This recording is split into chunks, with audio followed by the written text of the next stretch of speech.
Hello my gorgeous little witches and welcome back to another video. So I got a request from a friend to talk about getting into deity work. So that is what we are going to cover today. Welcome to the video. Be sure to grab your coffee or tea. I have some chamomile tea today. Be sure to grab your tea, pull up a chair, and tune into this video. Let's get started, guys. Alright, so getting into deity work. Deity work is a giant topic and it is not something for beginner witches. I personally did start very early with deity work, but I learned the hard way that it is not something for beginners. So I do not recommend deity work if you are unsure of yourself, unsure of your path. I recommend it when you feel you are ready because everyone's path is different and you will know when you are ready. So let's talk about the sections of deity work. I have divided them into what is deity work, choosing a deity, deity offerings, and deity boundaries, if I can pronounce words. So let's cover what a deity is and why we work with them. So I want to start by saying that not everybody works with a deity. A lot of witches don't and a lot of witches do. A deity is a god or goddess, and there are multiple of them in multiple pantheons, which are different subcultures or different cultures in general of deities. So you have Greek, you have Roman, you have Egyptian, you have all of them. There's so many kinds, I can't even list all of them. And each set of them has deities for that culture, like, and I may get this wrong because I don't remember all of it. You have Zeus, who is Greek. You have Loki, who is Norse. You have Demeter, who I believe is also Greek, and Persephone and Hades and all of them. And then you have different gods and goddesses that relate to different cultures. Like, you may have Hades, the god of the underworld in Greek mythology, but in Egyptian mythology you may have Cyrus, who is the god of death or god of the dead. So you have multiple gods or goddesses that are basically counterparts for different pantheons. You'll have a goddess of earth in Greek and a goddess of the earth in Roman, or Greek and Norse, or Norse and Roman, etc. So basically, deity work is the act of working with gods or goddesses for higher knowledge, for guidance, and to level up, so to say, your path and to be guided along your path. Now, not everyone works with them. Like I said, you are completely able to, but you also have the choice not to. You can completely reject a deity if you do not wish to work with them, or you can call out to a deity if you wish to work with them. I know a lot of witches only work with deities if they contact them first, like if the deity contacts the practitioner. For me personally, I started working with Loki a little while back. He was my first ever god that I have worked with. I took a break because I got really busy, life got really hectic, and I was not able to devote my time, space, and energy to honoring him. So I stopped for a little while, and I ended up picking it up again about half a month ago. But working with Loki is very different than working with any other god or goddess, because each god or goddess is different in their own way. And every experience is different from another person's experience. I will say that this is going to be a large video because there are a lot of sections and a lot of topics to cover. So I'm going to try to stay on topic as much as possible.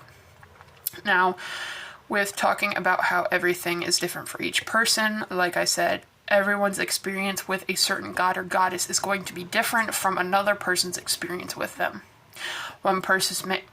Two people may work with Hecate And then you may find that the one person works with Hecate is really drawn to red candles. And then the other person is really drawn to black candles.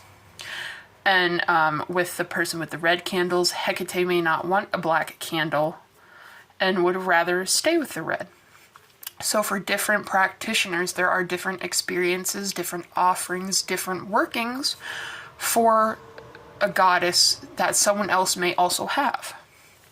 There is a large group of people who work with Loki as well as I do, and their experiences are all different from mine, and mine are all different from theirs, so to speak, because witchcraft and practicing in the term is everyone's path is different from anyone else's. Your path is going to be different from anyone else's.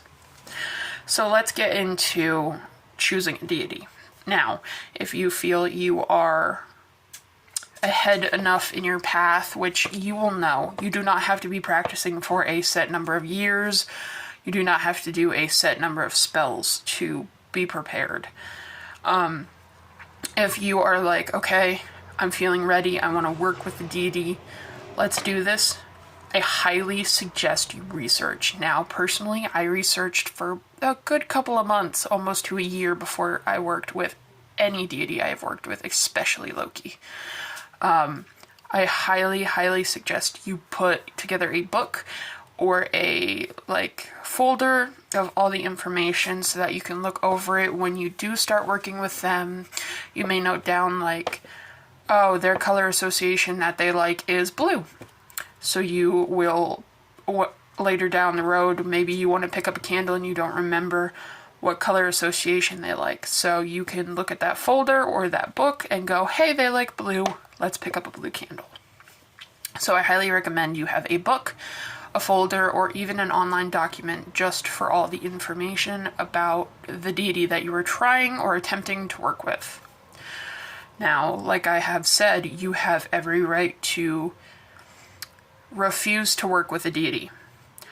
Always, always, always be respectful. Deities are higher than you. They are higher than all of us. They are entities, and they are gods and goddesses. Always be respectful. Always keep it formal. A lot of people have nicknames for their deities. I personally don't work like that. A lot of deities have nicknames for their devoters or practitioners, which is completely fine. If a deity is wanting to give you a nickname, then that is fine. You will know when it happens. Now, like I said, you have every right to stop working or to completely not work with the deity. You can, if a deity is popping up and you know that they're popping up, which will go into associations of certain deities and stuff like that. But if you know for a fact, because no one really ever fully knows, but if you're like, okay, I think Diana, or if you think, okay, I think Apollo might be showing up, and you're more so working with Hades, or you just don't want to work with a deity at all, then you can go, okay, hey, I'm not looking to work with any deities right now. I'm already working with so-and-so, or just plain out not looking to work with any deities. I thank you for the offer, but I will have to turn down your offer. Thank you, respectfully, of course. Now, as I said, you have every right to turn down an offer, and you have every right to ask for it. I personally, Loki did not reach out to me. I reached out to Loki. The way I did this, and it's going to be different for everyone. This may work for me, but it may not work for you. It's different for everyone. I did a prayer to Loki. I sat down one day and I went, hey, if you're listening, I would like to work with you. I kept it very formal. I said how I am wanting to devote my time to working with you and the reasons why I wanted to work with him. For me, it was to relieve stress. I wanted to learn how to handle chaos better, because a lot of times when you work with Loki, things get chaotic. I wanted to learn how to keep a calm head in the chaos. So those are the reasons that I started working with Loki. Now, deity association. Every single deity, when you start researching, you will learn has different associations, different colors, different entities, different signs, different symbols, different foods, everything. When you work with Loki, his offerings tend to be alcohol, chocolate, meat, stuff like that. Colors I associate with him are red and green, sometimes silver. Whereas if you work with Hecate, she tends to show more as, I believe, I have never worked with Hecate, except for a long time ago, and that was very brief. But I know she tends to show herself in the form of dogs, black dogs. Her color association for a lot of people I've heard is black and red. So with her, it's black and red, whereas Loki, for me, it's green, silvers, reds. So there are different things for each deity that you associate with them. Now, upon calling out to them, maybe you start looking around for signs. You're like, hey, if you want to work with me, give me some signs. Now, upon doing research for long enough, you will learn what things pop out for them deities. For Loki, it's spiders. There are a lot of other things. For Hecate, it's usually black dogs, keys. There's multiple things for each deity. I know Apollo pops out in art and music, and I believe ravens as well. I apologize for the loud cars. But always be vigilant and remember, or try to remember, like I said, keep a book or a folder or an online document of the associations of which ones. If you're looking to work with Hecate, write down all the associations like black dogs, crows, ravens, anything that connects to her. And when you tend to see them out in the day and you see them multiple times, you can go, oh, hey, I think this is a sign from so-and-so. Like if you see a spider one day and then see a spider a different day, and you're constantly seeing spiders, whereas before, when you did not reach out to Loki, I'm using as an example, before reaching out to Loki, I had not seen spiders very often. And then all of a sudden you're seeing multiple spiders. So that can be shown as a sign that they're wanting to work with you. Now, after either choosing a deity or letting a deity come to you, after that I want to talk about the offerings. I lied. We're going to talk about altars first because offerings will come after.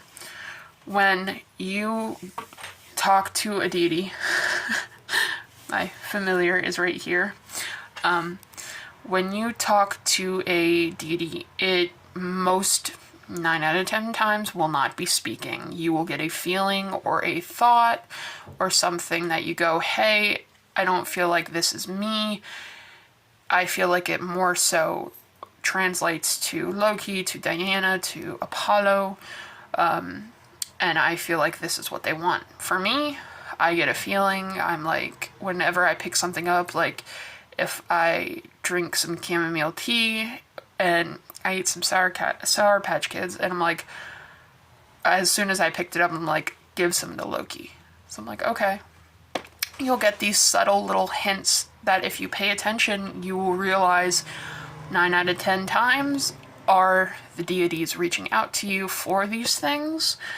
But you also have to take into account that sometimes it can be you. So always make sure that you are not only trusting yourself, trusting the deity, and remember that the deity...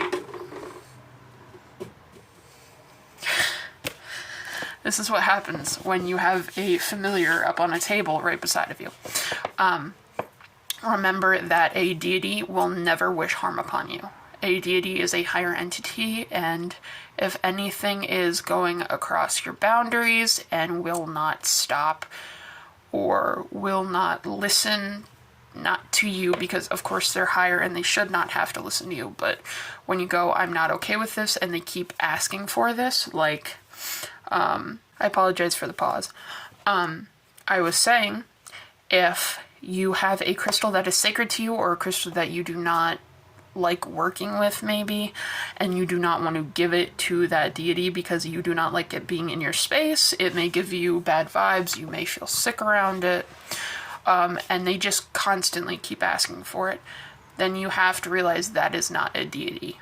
There are darker entities, and I do not mean deities, I don't mean Hecate, I don't mean Lilith, I mean not necessarily demons, but darker entities that make themselves present, that tend to latch on. I had a moment where I was working with Lady Lilith, and I no longer work with her, but I honor her, and we will get into that as well.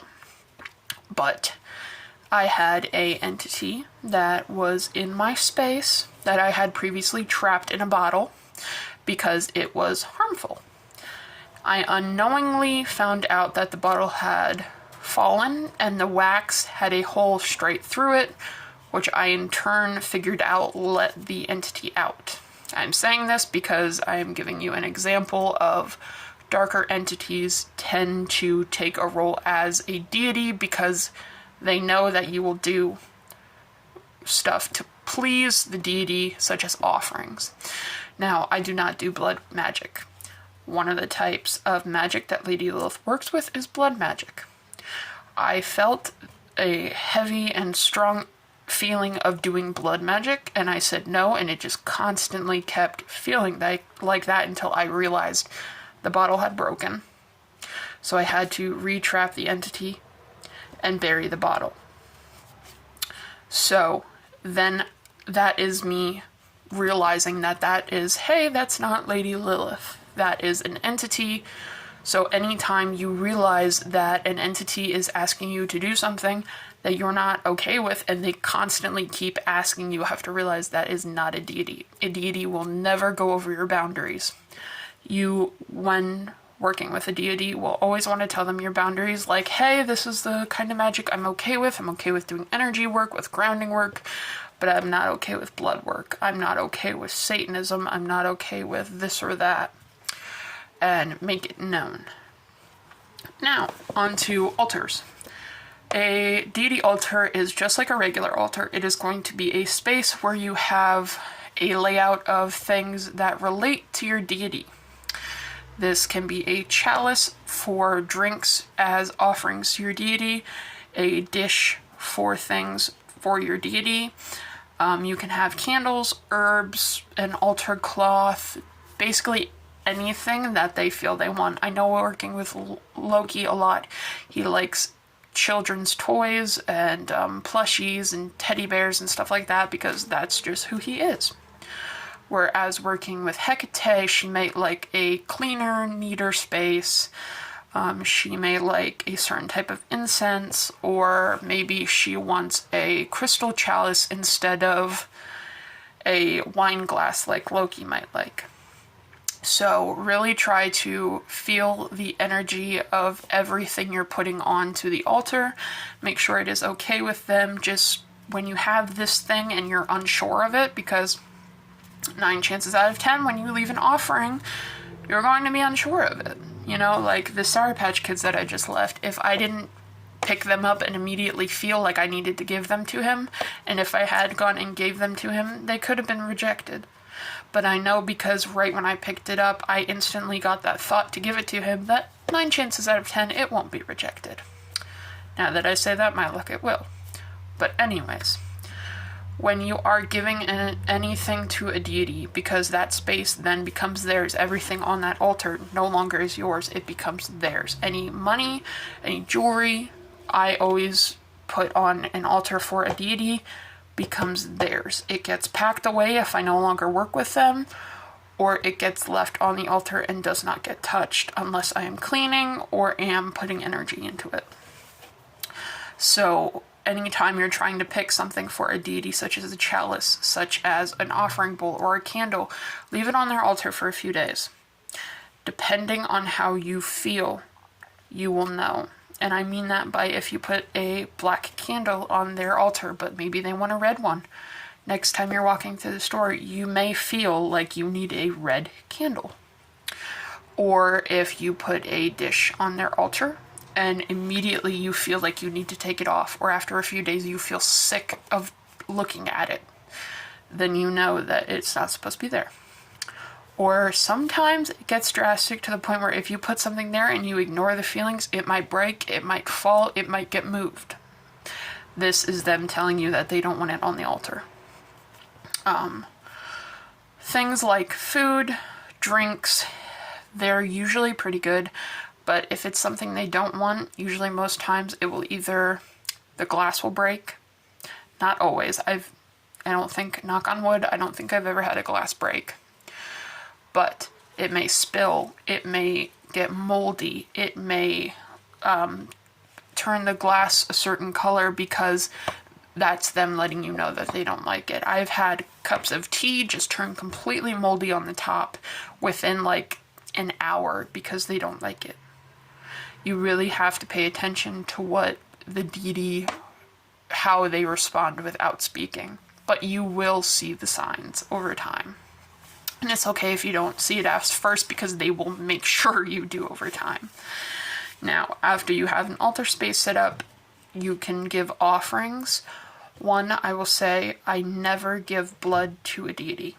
There are witches who will, who may, who do that, but I am not the blood magic type. I do not recommend blood magic to any beginners. It is far too difficult, I want to say. Blood leaves an energy behind even after it's cleaned. It leaves a stain, it leaves a residue. Whatever you're putting your blood into, you're putting yourself into. So I do not recommend blood magic. With that aside, you can give anything as an offering. Literally anything. If it's a pebble, or if it's a bottle of salt, or a bottle of sand. You can give a deity a glass of tea. You can give them a portion of your dinner. You can give them a plate of dinner, specially made for them. You can make special cupcakes, brownies, certain pastries or cooking that is an offering to them. You can do makeup for them. You can do makeup inspired for them as an offering to please them. There are so many things that you can put on an altar or even on yourself, such as if you are writing symbols, you can put them symbols in your makeup, in your eyeliner, in your concealer, and it will still be an offering because it is for them. You're putting the thought in for them.